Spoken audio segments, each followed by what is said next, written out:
Hello everyone and welcome back for another live stream. Now, in last live stream, I read three chapters from Emma by Jane Austen. Now we are going to start with the fourth chapter. It starts with Harry Smith's intimacy at Hartfield was soon a settled thing, quick and decided in her ways. Just wait a minute.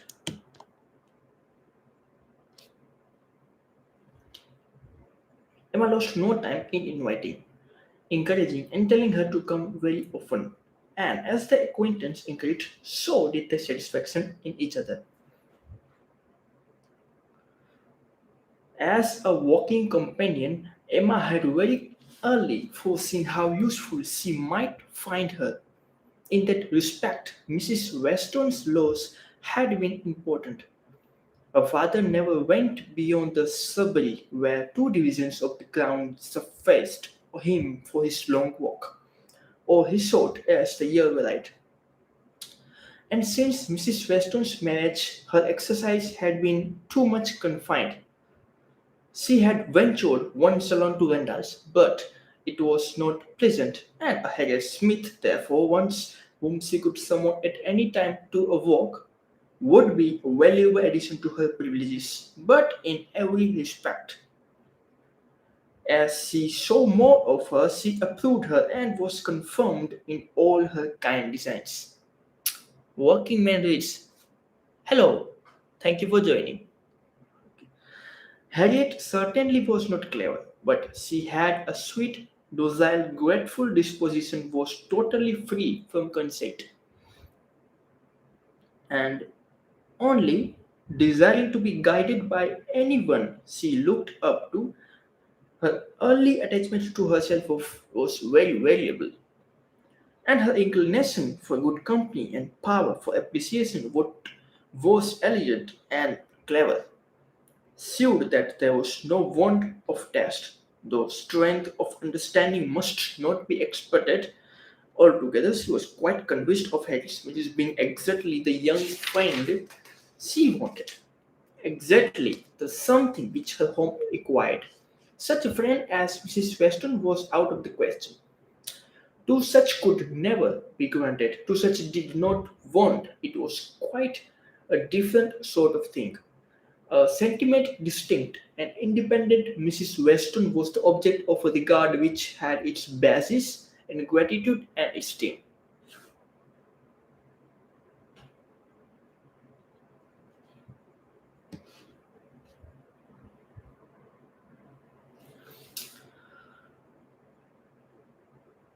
Harriet would be loved as one to whom she could be useful. For Mrs. Weston, there was nothing to be done; for Harriet, everything. Her first attempts at usefulness were in endeavors to find out who were the parents. But Harriet could not tell. She was ready to tell everything in her power, but not but on these subject questions were vain. Emma was obliged to fancy what she liked, but she could never believe that in the same situation she should not have discovered the truth. Harriet had no penetrations. She had been satisfied to hear and believe just what Mrs. Goddard chose to tell her and look in her father. Mrs. Goddard and the teachers and the girls and the affairs of the school in general formed naturally a great part of the conversations. And but for her acquaintance with the Martins of Abbey Mill Farm, it must have been the whole. But the Martins occupied her thoughts a good deal. She had spent 2 very happy months with them, and how loved to talk of the pleasures of her visits and describe the many comforts and wonders of the place. Emma encouraged her talkativeness, amused by such a picture of another set of beings, and enjoying the youthful simplicity which could speak with so much excultations of Mrs. Martin's having two parlors, two very good parlors indeed, and one of them quite as large as Mrs. Goda's drawing room, and of having an upper maid who had lived 520 years with her. Hello, Varun. Hi. And of the having 8 cows, two of them Aldernays and one little Welsh cow, a very pretty little Welsh cow indeed, and of Mrs. Martin singing as she was so fond of it, it should be called her cow, and of the having a very handsome summer house in the garden, where someday next year they were all to drink tea, a very handsome summer house, large enough to hold a dozen people. For some time she was amused, without thinking beyond the immediate cause, but she came to understand the family better, what the feelings others. But as she came to understand the family better than the feelings others, she had taken up a wrong idea, fancying it was a mother and daughter, a son and son's wife, who all lived together. But when it appeared that the Mr. Martin who bore a part in the narrative and was always mentioned with approbations for his great good nature in doing something or other, was a single man, that there was no young Mrs. Martin, no wife in the cast, she did suspect danger to her poor little friend from all this hospitality and kindness, and that if she were not taken care of, she might be required to sink herself forever. With these inspiring notions, her questions increased in numbers and meanings, and she particularly led Harriet to talk more of Mr. Martin, and there was evidently no dislike to it. Harriet was very ready to speak of the share he had in the moonlight walks and merry evenings games, and dwelt a good deal upon this being so very good humoured and obliging. He had gone 3 miles round one day in order to bring her some walnuts because she had said how fond she was of them, and in everything else he was so very obliging. He had suffered Sonia to the parlour one night on purpose to sing to her. She was very fond of singing. He could sing a little himself. She believed he was very clever and understood everything. He had a very fine flock, and while she was with them, he had been bid more for his wool than anybody in the country. She believed everybody spoke well of him. His mother and sisters were very fond of him. Mrs. Martin had told her one day, and there was a blush as she said it, that it was impossible for anybody to be a better son, and therefore she was sure whenever he married, he would make a good husband. Not that she wanted him to marry, she was in no hurry at all. Well done, Mrs. Martin, thought Emma. You know what you're about. And when she had come away, Mrs. Martin was so very kind as to send Mrs. Goddard a beautiful goose, the finest goose Mrs. Goddard had ever seen. Mrs. Goddard had dressed in on Sunday and asked all the three teachers, Miss Nash, Miss Prince, and Miss Jackson, to sup with her.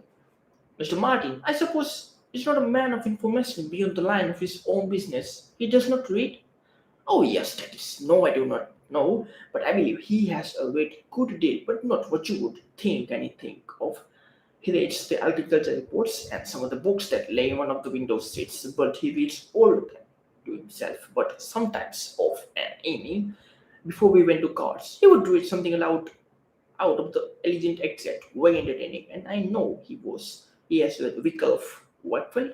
He never read Romance of the Forest, nor The Children of the Abbey. He had never heard of such books before I mentioned them, but he is determined to get them now as soon as ever he can. Now,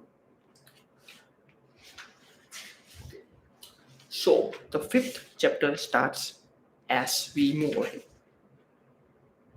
I do not know what your opinion. Sorry, I do not know what your opinion may be, Mrs. Weston, said Mr. Knightley, of this great intimacy between Emma and Harriet Smith, but I think it a bad thing. A bad thing? Do you really think it a bad thing? Why so?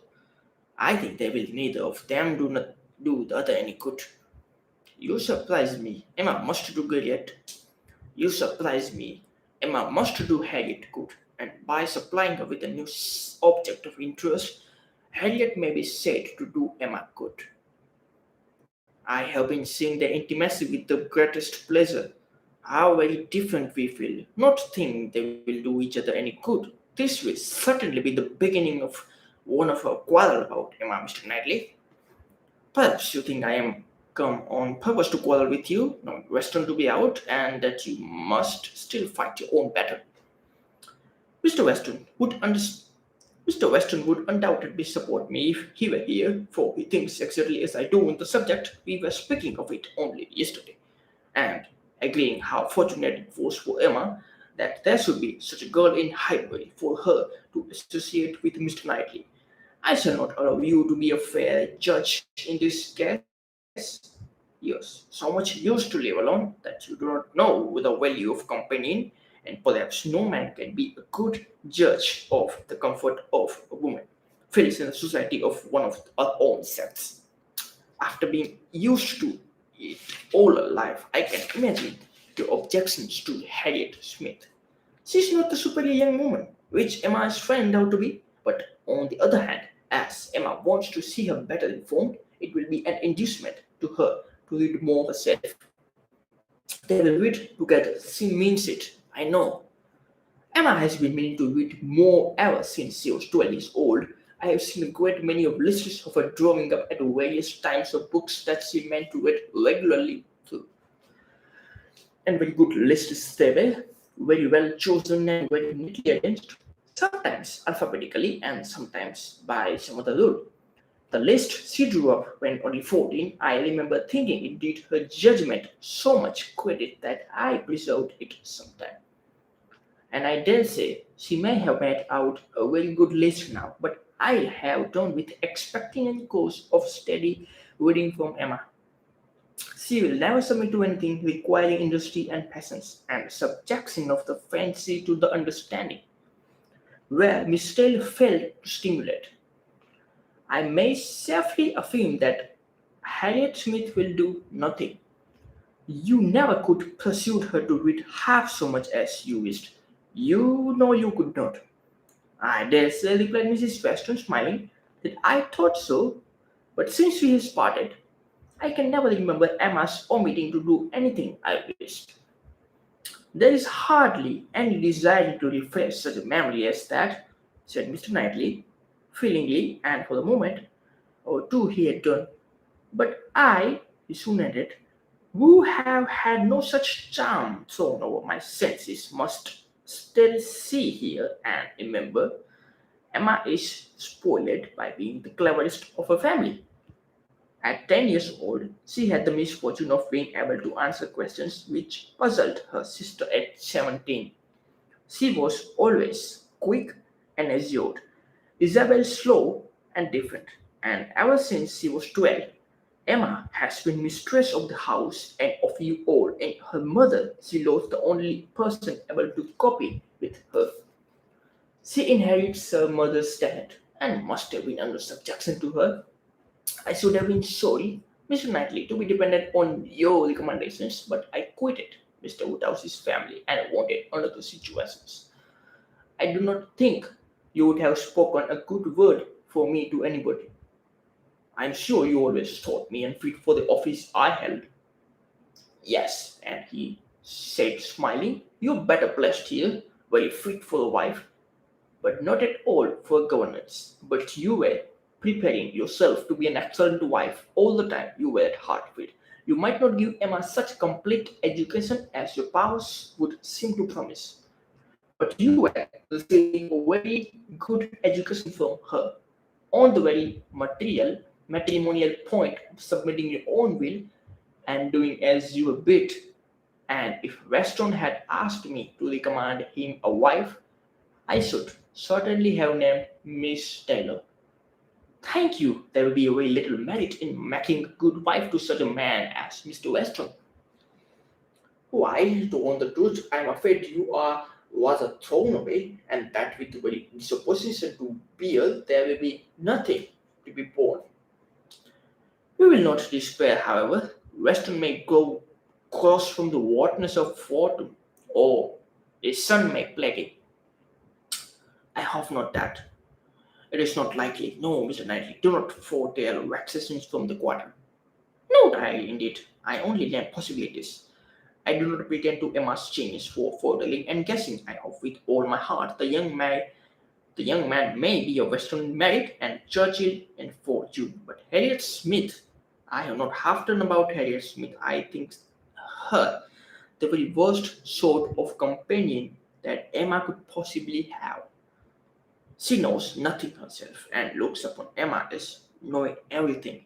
She is a flatterer in all her ways, and so much the worse because undesigned her ignorance is hourly flattery. How can Emma imagine she has anything to learn herself, while Harriet is presenting such a delightful inferiority? And as for Harriet, I will venture to say that she cannot gain by the acquaintance heart will only put her out of conceit with all other classes she belongs to.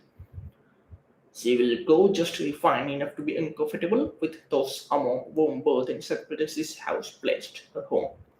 I am much mistaken if Emma's doctrine I am much mistaken if Emma's doctrine give any strength of mind or strength at all to make a girl adapt herself rationally to the varied varieties of situations in life. They only give a little polish. I either depend more upon Emma's good sense than you do, or am more anxious for her present comfort. For I cannot lament the acquaintance how well she looked last night. Oh, you would rather talk of her woman. Oh, you would rather talk of her person than her mind, would you? Well, I shall not attempt to deny Emma's being pretty. Pretty? Say beautiful rather. Can you imagine anything near the perfect beauty than Emma altogether?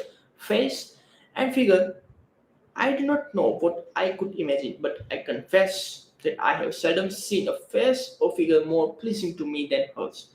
But I am a partial old friend.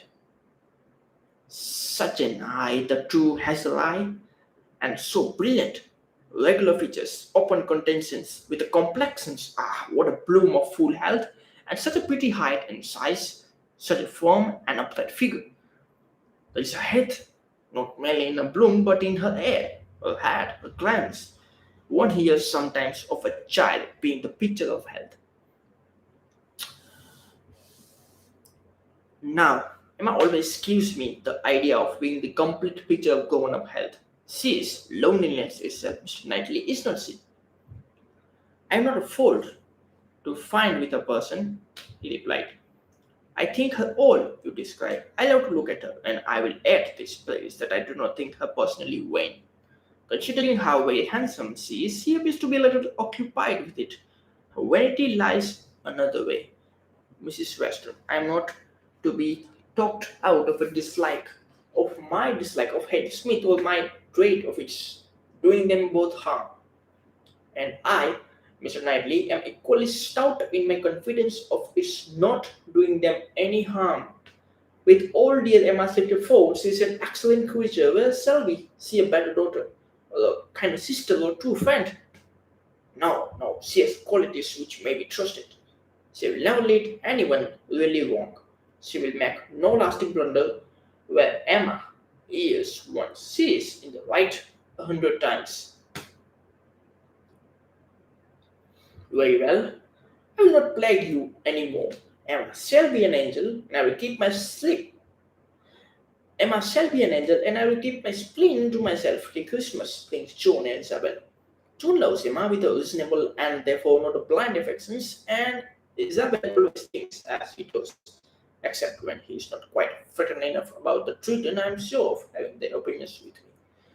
I know that you love her really too well to be unjust or unkind, but excuse me, Mr. Knightley, if I take the liberty, I consider myself, as having somewhat of the privilege of speech that Emma's mother might have had, the liberty of hinting that I do not think any possible good can arise from Harriet Smith's intimacies being made being made a matter of much discussion among you. Pray excuse me, but supposing any little inconvenience may be apprehended from the intimacy, it cannot be expected that Emma, accountable to nobody but a father who perfectly approves the acquaintance, should put an end to it so long as it source of pleasure to herself. It has been so many years my province to give advice that you cannot be surprised, Mr. Knightley, at this little remnant of office. Not at all. I am much obliged to you for it. It is a very good advice, and it's a lot better fact than your advice has often found, for it shall be attended to. Mr. Mrs. John Knightley is easily alarmed and might be mad unhappy about her sister. It's very interesting. Be satisfied, said he. I will not raise any outcry. I will keep my ill humor to myself. I have a very sincere interest in Emma. Isabel does not seem more my sister. Has never excited a greater interest. Perhaps hardly so great. There is an anxiety, a curiosity in what one feels for Emma. I wonder what will become of her. So do I, said Mrs. Weston gently. Very much. She always declares she will never marry, which of course means just nothing at all. But I have no idea that she has yet seen a man she's cared for. It would not be a bad thing for her to be very much in love with a proper object. I should like to see him in love, and in some doubt of return, it would do her good. But there is nobody hereabouts to attach her, and she goes so seldom from home. That does, indeed, seem as little to tempt her to break her resolutions at present, said Mrs. Weston. As can well be, and while she is so happy at Hartfield, I cannot wish her to be forming any attachment which would be creating such difficulties to poor Mr. Woodhouse's account. I don't recommend matrimony at present to Emma, though I mean no sight to see the state, I assure you.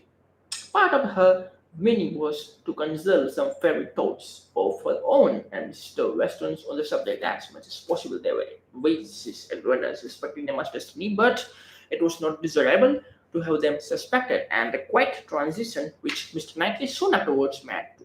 What does Weston think of the weather? Shall we have rain? Convinced her that he had nothing more to say, surmise about Hartfield. Now let's start with the chapter 6. Emma could not feel a doubt of having given Harriet's fancy a proper directions and raised the gratitude of her young vanity a very good purpose, for she found decidedly more sensible than before of Mr. Elton's being a remarkably handsome man, with most agreeable manners, and as she had no hesitation in following up the assurance of his administrations by actively hence she was soon pretty confident of creating as much liking on Harriet's side as there could be any occasions for. She was quite convinced of Mr. Elton's being in the fairest way of falling in love, if not in love already. She had no scruple with regard to her. He talked of Harriet and praised her so warmly that she could not suppose anything wanting which a little time would not add his perceptions of the striking moment of Harriet's manner since introduction at Hartfield was not one of the least agreeable proofs of his growing attachment. You will give Miss Smith all that she required, said he. You have made her graceful and easy. She was a beautiful creature when she came to you, but in my opinion, the attraction you have added are infinitely superior to what she received from nature. I'm glad you think I have been useful to her, but Harriet only wanted drawing out and receiving a few, very few hints. She had all the natural grace of sweetness of temper and alterness in herself. I have done very little. If it were advisable to contradict a lady, said the gallant Mr. Elton, I have perhaps given her a little more decisions of character. How taught her to think on points which had not fallen in her way before. Exactly so, that is what principally strikes me. So much superadded decisions of character, skillful has been the hand. Great has been the pleasure, I am sure. I never met with a dispositions more truly amiable. I have no doubt of it, and it was spoken with a sort of shining animation, which had a vast deal of the lover. She was not less pleased another day with the manner in which he seconded a sudden wish of hers to have Harriet's picture. Did you ever have your likeness taken, Harriet? Said she. Did you ever sit for your picture? Harriet was on the point of leaving the room, and on the spot to say with a very interesting narrative. Oh dear, no, never. No sooner was she out of sight than Emma explained. What an exquisite position a good picture of her would be. I would give any money for it. I almost long to attempt her likeness myself. You don't know it, I dare say. But 2 or 3 years ago, I had a great passion for taking likeness and attempted several of my friends, and they both thought to have a tolerable eyes in general. But from one cause or another, I gave it up in disgust. But really, I could almost venture if Harriet would sit to me. I would be such a delight to have a picture.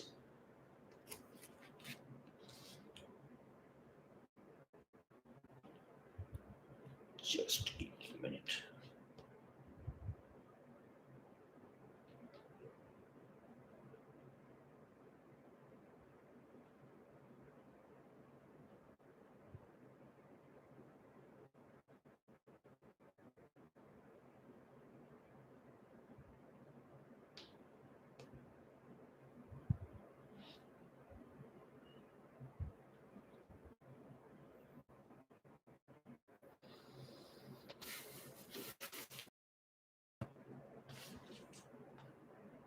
Let me entreat you, cried Mr. Elton. It would indeed be a delight. Let me entreat you, Miss Woodhouse, to exercise so charming a talent in favor of your friend. I know what your drawings are. How could you suppose me ignorant? Is not this room rich in specimens of your landscapes and flowers? And has not Mrs. Weston some imitable figure pieces in drawing room and renders?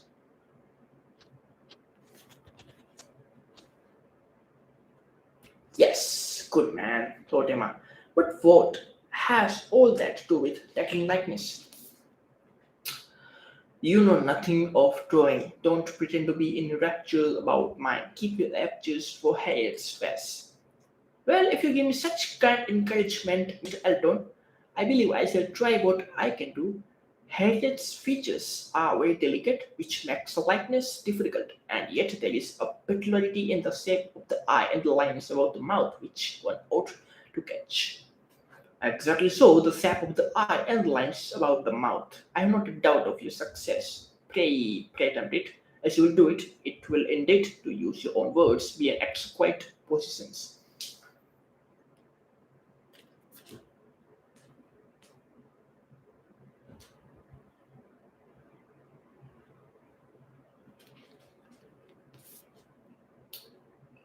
But I am afraid, Mr. Eldon, Harriet will not like to sit. She thinks so little of her own beauty. Did not you observe her manner of answering me? How completely it meant. Why should my picture be drawn? Oh, yes, I observed it. I saw you. It was not lost on me, but still I cannot imagine she would not reappreciate it. Harriet was soon back again, and the proposal almost immediately met, and she had no sculp which could stand many minutes against the earnest pressing of both the others.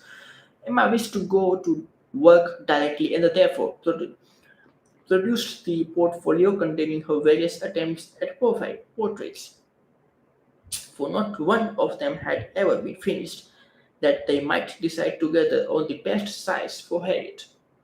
Her many beginnings were displayed: miniatures, half-lengths, wall-lengths, pencils, crayons, and watercolors, and being all tried in turns.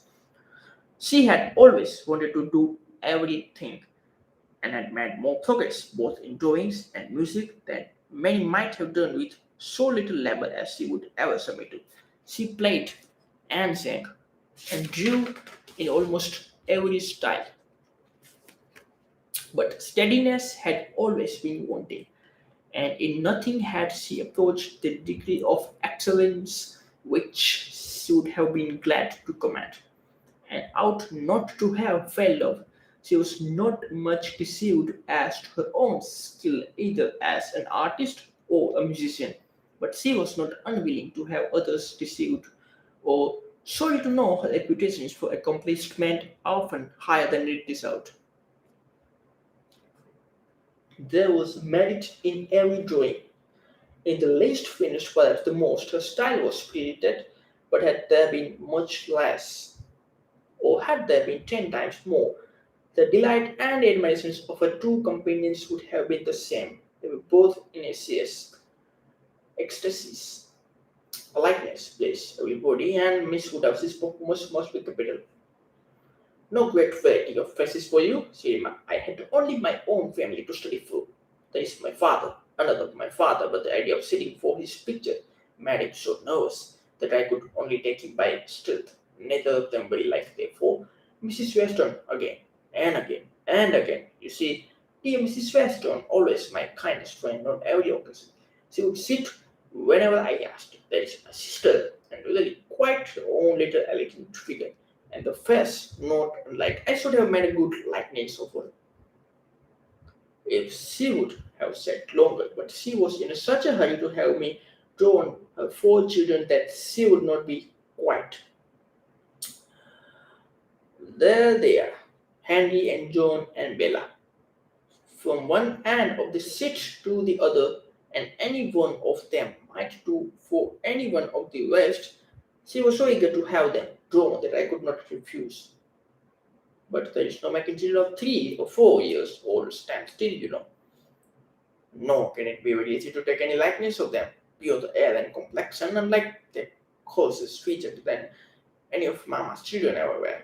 Here is my sketch of the fourth, who was a baby. I took him as he was sleeping on the sofa, and it is a stronger likeness of his coquettish you would wish to. He had nestled down his head most conveniently. That's very good. I am rather proud of little George. The corner of the sofa is very good. Then here is my last, enclosing a pretty sketch of gentleman in small size, four line. My last and my best, my brother, Mr. John Knightley. This did not want much of being finished. When I put it away, Pat, I vowed I would never another likeness. I could not help being provocative, for after all my pains and when I had really made a very good likeness of it. Mrs. Weston and I were quite agreed in thinking it very like. Only too handsome, too flattering, but that was a fault on the right side after all this scam. Poor dear Isabel scolded up the business of, yes, it was a little like, but to be sure, it did not do it any justice. We had a great deal of trouble in persuading him to sit at all. It was my great favor, and well, it was more than I could bear, and so I never would finish it. To have it apologized over as an unforgettable likeness to every morning visitors in Brunswick Square. And as I said, I did force me even drawing anybody again, but for Harry's sake, or rather for my own, and as there are no husband and wives in the cast at present, I will break my resolutions now. So we'll stop at page number 49. We'll continue with the next. It's 1:46 a.m. and I think I should go back to sleep.